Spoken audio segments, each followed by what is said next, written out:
right now I'm profoundly moved and touched and so grateful that we live in a country that can salute our veterans and all their valiant and noble service. My daddy tried to be a serviceman during World War II, but his eyesight was so bad that he could never get in. And for months and months, he ate bushels of carrots to try and improve his eyesight.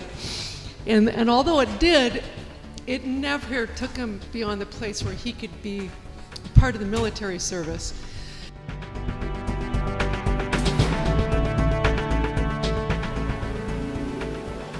My grandfather served in World War II, and when my uncle passed away in the 90s, I was a young combat veteran, went out to Iowa for the service, and afterwards, with all the family around,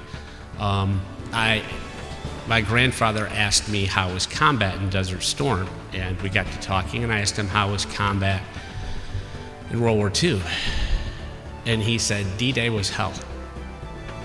And my grandmother dropped her plate. Nobody in my family knew that my grandfather served on D-Day, because he promised he would never tell anybody unless they asked.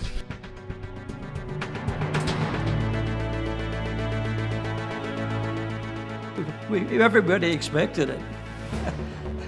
My brother was 7 years older, and he had bad eyes, and he went into limited service. And he spent 4 years in the Army.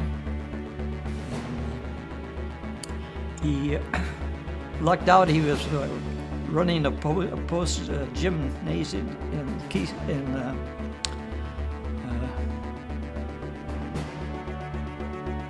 so he spent the whole war running a post gym. And he could take his glasses away; he couldn't see.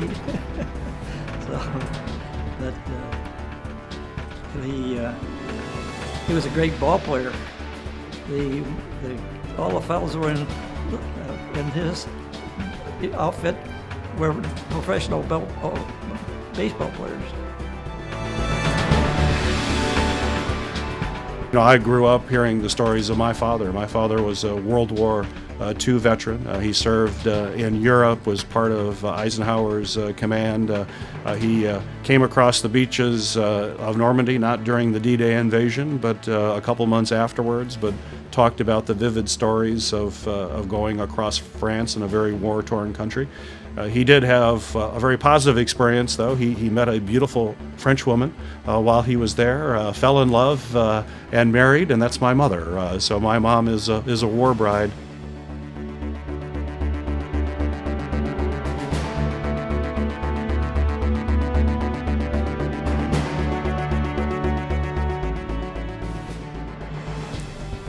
My grandfather, Hayes Brown, he served in the Army in World War II. He was stationed somewhere in Iran. He didn't really like to talk about the war, but there was this story he would tell us around Christmas, that one Christmas Eve while he was overseas, he saw this bright light go across the sky and all the animals kneeled down. And I don't think we really believed him, but sometimes now I do think, I wonder, maybe